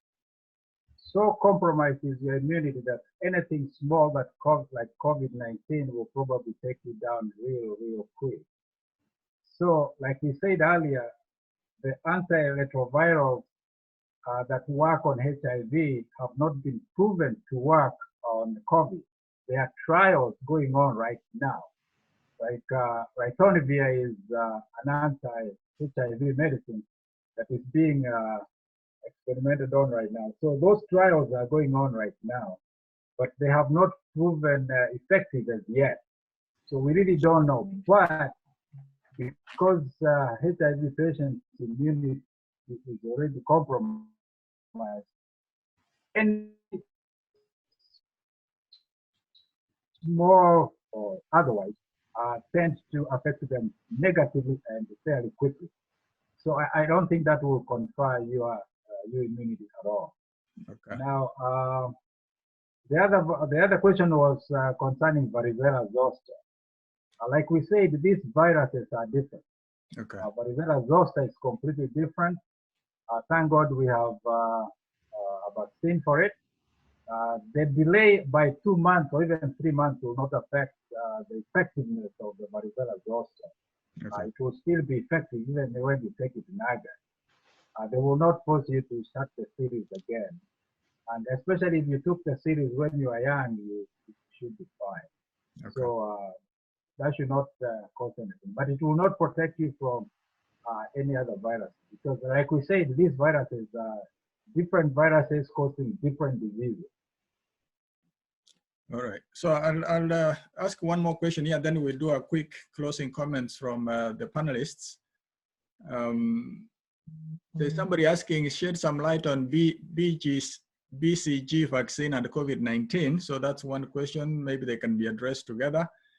The other one is more of a social question. I don't know whether the docs want to address it, but it's a question of asking whether this social isolation in Kenya looks like when people were taken into quarantine, they may have been actually exposed to COVID-19. It looks like that is a risk that some of them actually ran into. They left from the US, then you are put in a big isolation place, a quarantine thing.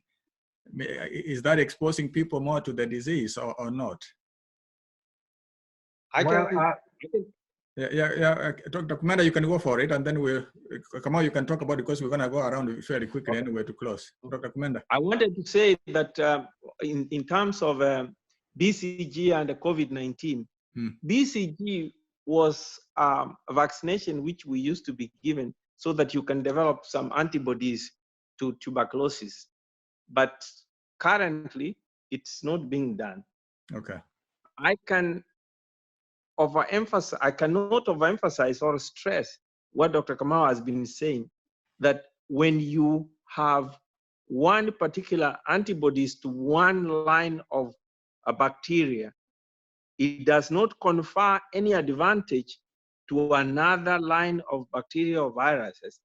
The only thing we can comment is that your body system has the integrity to generate antibodies, because there are many other people who are potentially incapable of mounting any antibodies. We say they are immunocompromised for whatever reason. There are very many cases where people are anarchic. They cannot make antibodies.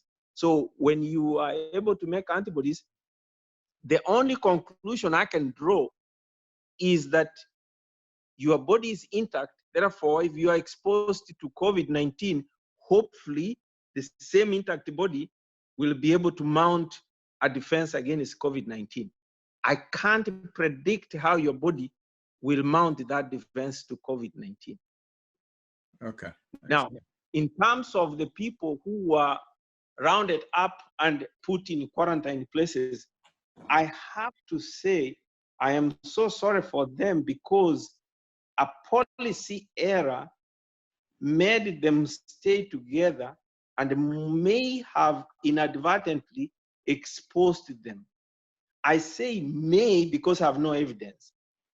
I say inadvertently because the intention for the people, the public health, was good. They say, you are the one coming from out there, you're the one who has been in London, you're the one who has been in New York, you are likely to have it. At the time they were landing at Jomo Kenyatta, I absolutely support what the ministry in Kenya was doing, get these people.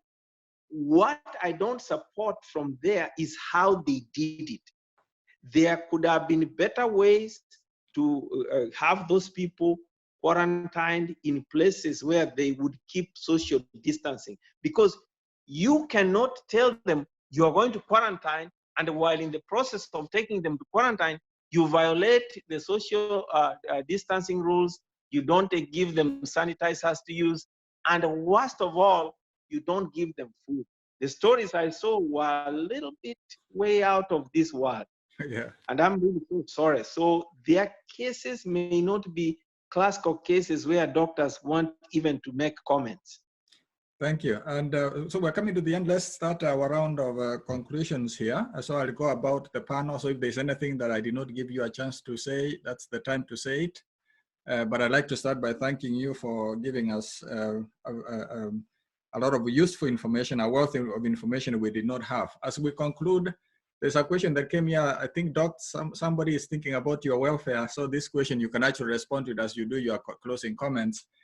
Now that doctors, you've spent time addressing us on COVID-19 and what we can do to stay safe, what are you doing in terms of your mental health stability? Because I think it's coming from the fact that you guys deal with a lot of issues all day long. So please, as you address that, also make your final comment in a minute, because we want to wind up.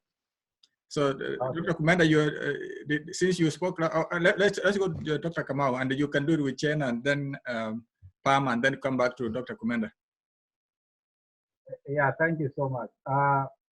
Like every other stressful situation, those in the front line are bound to be stressful, depending on where you're working and the environment and your own personal issues, your family issues. There are so many things that play that cause stress. Work is only one of them. It's a component of the humanity that we find ourselves in. Personally, I'm a believer, and that makes the whole difference. I believe in Scripture. Scripture says, as a man thinketh, so is he. I don't believe in being distressed. I don't believe in being depressed, because the Scripture says if you keep your mind on the Lord, you will have perfect peace. So if you keep your mind in the Word of God and you think properly, you think positively, you're bound to have peace, and the mental issues will not arise. Truth be told, everybody knows that if you think positive, you end up being a positive person. If you think negative, you end up being negative. And COVID-19 may just expose what you already are. If you are a negative person, this small stressful situation may just expose who you are. So in terms of mental health, it is true, those in the front line are having to battle this COVID-19. And it can be very stressful, especially if you're working in a very stressful situation. I know colleagues who are really stressed out, and I look at them and pity them, because I know They don't have the peace I have. They don't have the joy that I have. They don't have the family I have.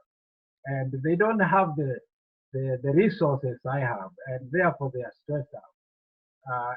And you can tell who is at peace, who is happy, and who is not. The COVID-19 or any other stressful situation just brings up who you already are. People who are positive will always be positive, and they will always win. So I'm grateful that I'm not stressed out. I go to work as usual. I give thanks as I go in. I give thanks as I come out, and I'm at peace. After all, if you die, to be absent from the body is to be present with the Lord, and there is nothing better than that. So it depends on individuals, but I don't believe in being depressed. Depression is the state of mind. And if you think negative, if you think depression, you become depressed. And a good counselor will tell you or will try and help you to change your thought pattern from negative to positive.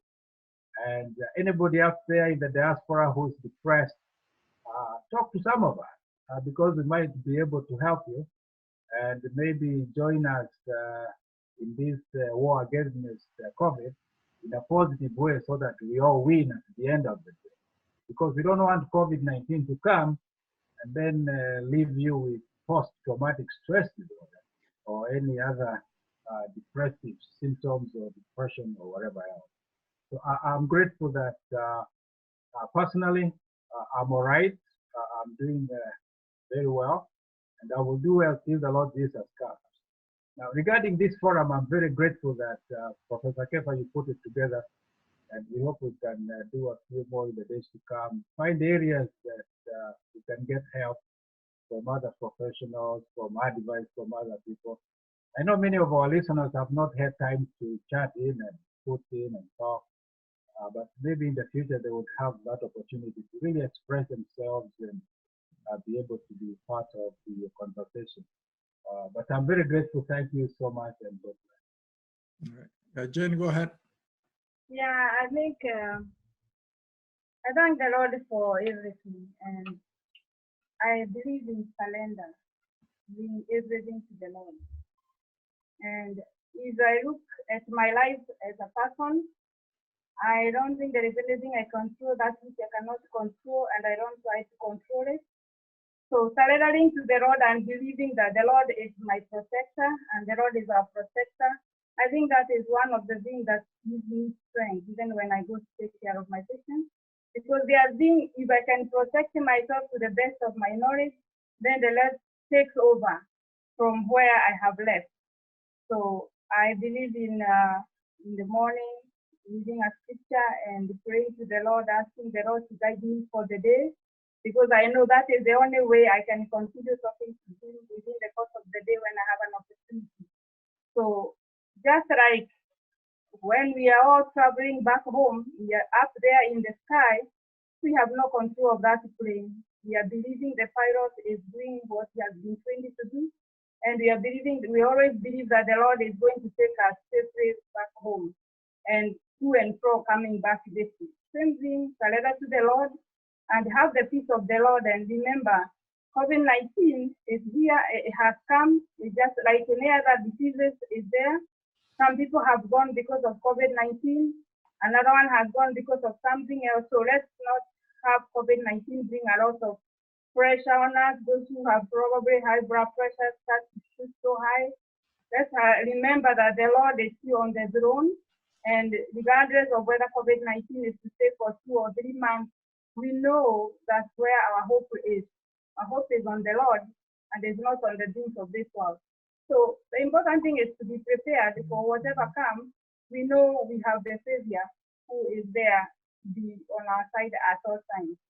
So that then our hearts cannot be troubled, but we continue to believe in Him. So I thank God for all of us and all of the other participants who we didn't have them speak, and we know that the Lord is going to give us an opportunity and more opportunities to be together.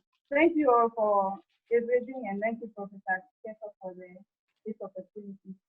Okay, Pam, can you unmute? Can you unmute?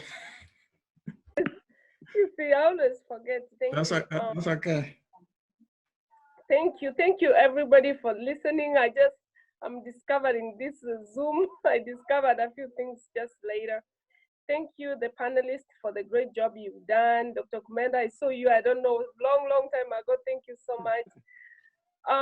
For my case, I would say that the way Jen and Kamau have said that if you have to believe in the higher power for you to survive through this, or even on a normal case. Honestly, life, other than COVID-19, there are so many challenges in life that can give people stress, depression. I don't allow anything to do with depression, stress to affect me. Because as they said that when you have somebody who is above you, when you have God, when you have, that guidance, you don't have to worry about anything. The other thing I do is that I always teach my people, my followers, a gratitude journal. I have a gratitude journal. I write it every day in the morning or at night, things that I'm grateful for. So that when I try to complain, I look at the things that I'm grateful for and appreciate. I also recommend getting enough sleep, eating well, having your home as your sanctuary. My home is my sanctuary. I come home, I don't bring anything from the hospital. They don't even call me. I stay home, I enjoy my family. And I also recommend for every person who is here, take this time. If it is this time, if you're at home, you're not working, know that God created this time for you to spend with your family. Have something, create something out of this so that you can remember that during COVID-19, I wrote a book. During COVID-19, I was able to have a very, very close relationship with my children. I was able to have a close relationship with my husband.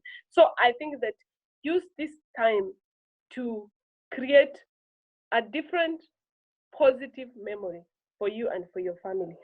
And I'm praying for all of you to stay safe. And I thank you so much for listening to us. Professor Kefa, thank you. All right. Dr. Kumenda. Thank you so much for giving me the opportunity and this platform to share with the fellow colleagues and other Kenyans. I want to summarize our discussion by saying Dr. Kamau wrote very important things which we all have to deal with. The issues which were never an issue when we were in Kenya, the issue of hypertension, diabetes, and cholesterol because of the lifestyle here. I would encourage you to find a forum, because in that forum, we're going to add a few things, include male-related conditions like prostate problems, and include other preventive conditions like cancer. I would encourage you to arrange such a forum because it will also be useful. The main reason why I'm trying to tell you this is I've had some friends say we have devoted too much time with COVID-19, a little bit of us is fear. I want to fight back and say it's not fear. It's just that the medical colleagues, the training we have is that we make a diagnosis, we treat. But right now we are making a diagnosis and we don't have the right tools to treat. So we get frustrated.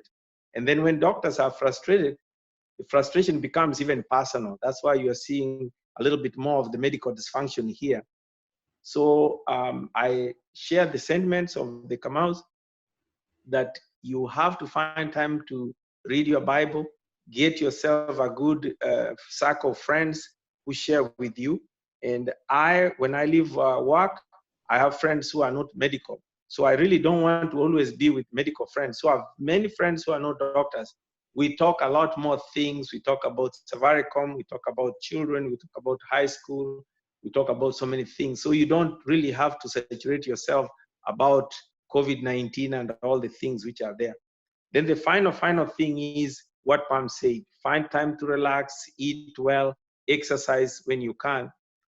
But for me, there is always one thing that has brought me back to myself.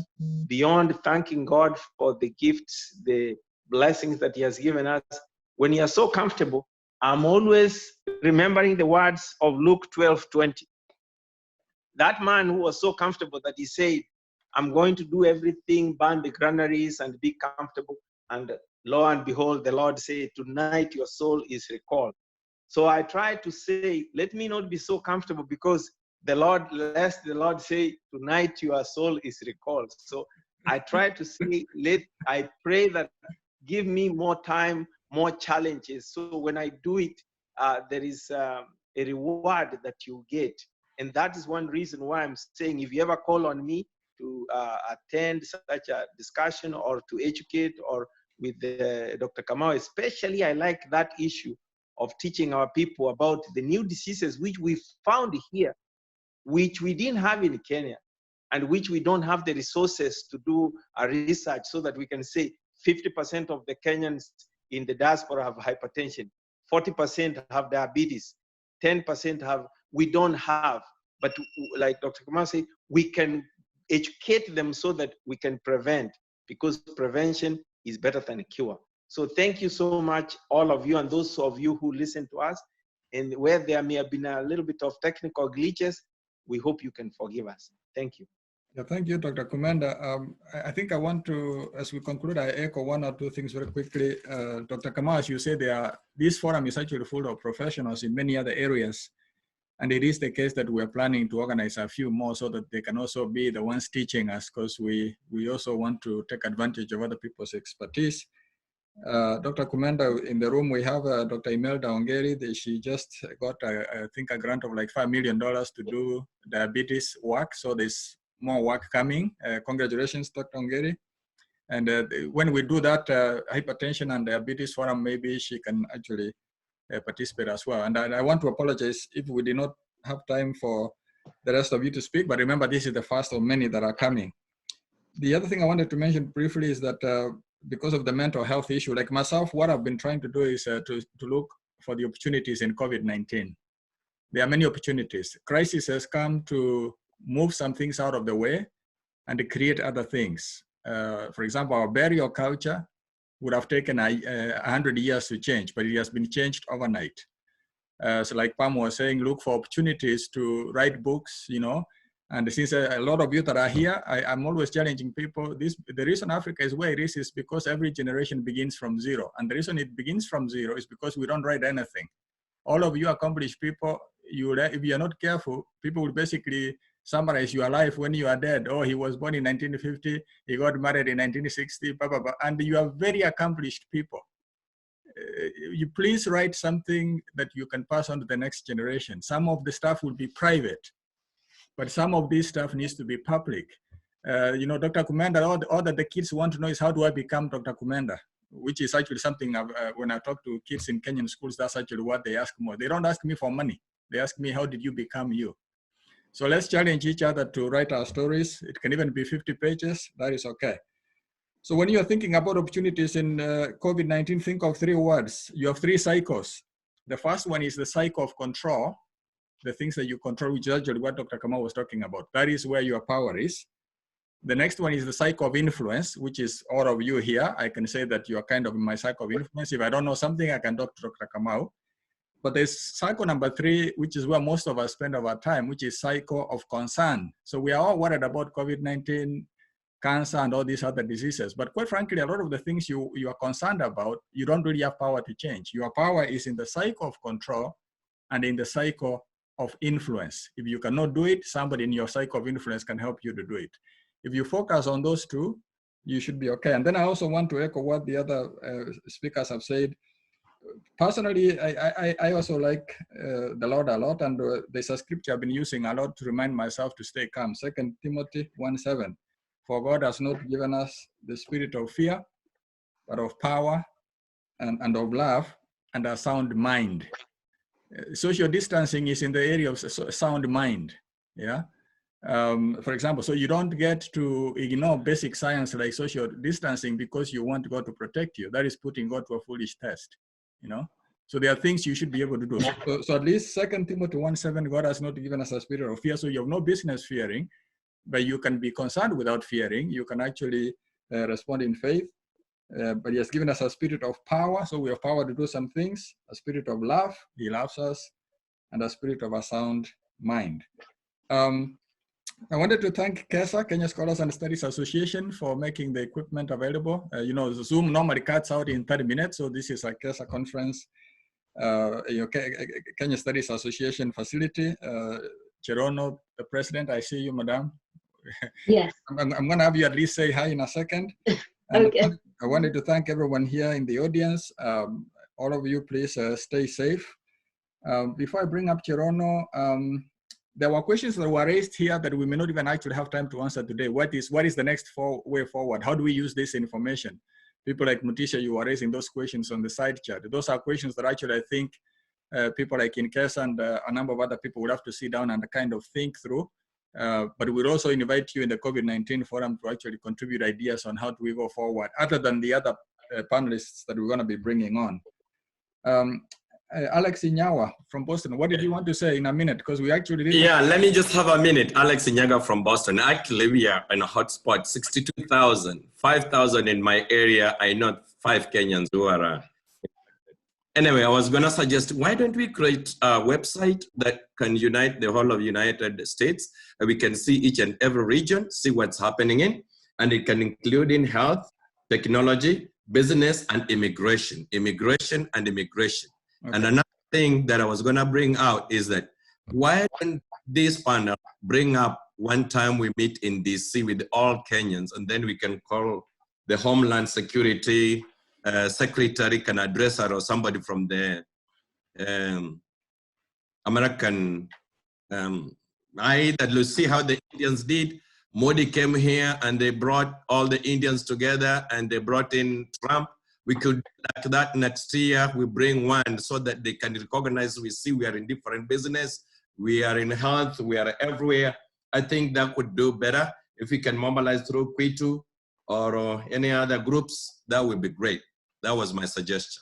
All right, I wanted to mention in response to that very quickly that actually this forum began last week under the sponsorship of Ambassador David Gashiru of the Kenya Embassy. It was actually the first one to bring us together to talk about how we are dealing with COVID-19. Then we decided to actually make it permanent and address other issues. So, and there used to be a Kenyan Diaspora conference at the embassy up to, I think, about 2014, 15, or around that time. And maybe there may be opportunity of bringing it back in the future, but we'll at least, under advisement, take the issue of the website. Last word, Cherono, do you want to say anything? Because we want to end. Yes, thank you so much. I just want to thank Dr. Professor Otiso. I want to thank all the panelists, Dr. Kumenda, Dr. Kamau, and Jane, Dr. Mogaka, Dr. Pam. It's been a wonderful, wonderful session. It was great to host you at Kefa. So feel at home. I just forgot to show you where everything was, a restroom, and didn't give you any snacks the next time. So we enjoyed. So I want to thank all of you. Actually, I was the one who was gatekeeping, monitoring, and getting people in, with the logistics of Zoom. We have to keep doing that. We had 55 participants, so that was big. I want to thank the Kenyan Embassy. Somebody's still coming in. Okay, let me let them in. I want to thank the Kenyan Embassy. I want to thank the Kefa Advisory Board and Executive Board members. I think we had about 5 of us who are here. I see Dr. Kimasov there, Dr. Ongeri is there. I see Prof. Otiso, Dr. Mutisha. I want to thank all of you for being here tonight to support. And as you said, we will continue to partner together. This is actually a conversation that we had with Kefa, with Dr. Ongeri. I work with Dr. Ongeri very closely. That's my big sister there. So I want to thank you for everything that you do. We work very closely together on the issue of diabetes and all these other diseases. I'm the community engagement person. And we've been doing a lot of interventions, community pieces that we've done. I don't want to share that right now, but I really want to thank you because like the Bible says in Isaiah 4:6, our people perish because of lack of knowledge. Personally, I've taken a lot of notes tonight. I do education forums on CAS FM, CAS TV. So I've taken a lot of notes tonight. I really appreciate all of you for taking time to do that. We had a lot of professionals. We had educators. I saw about 5 engineers in this forum tonight. From Allied Lilly, we had people from IBM, we had people from Commons. So we had a lot of different engineers and they do different things. And I just want to echo, my brother was here, he works with IBM and he's been very instrumental in designing some of the safety procedures there. So actually we saw a big diversity of students, professionals in healthcare, in the academy, engineers. So this was a great forum, and I hope we can continue to maintain that. We as Kefa will continue to partner together because we want to do monthly series. So this is really interesting and this has been great. I want to thank all of you. I just want to remind Dr. Kamau that you forgot one thing. I thought you were going to make an altar call. So I was like, okay, make an altar call with Dr. Kamau and Jane. I think that's perhaps where we can bring in Pastor Ismond to close us out. Pastor Ismond, if you can pray for us, maybe 1 second as we close.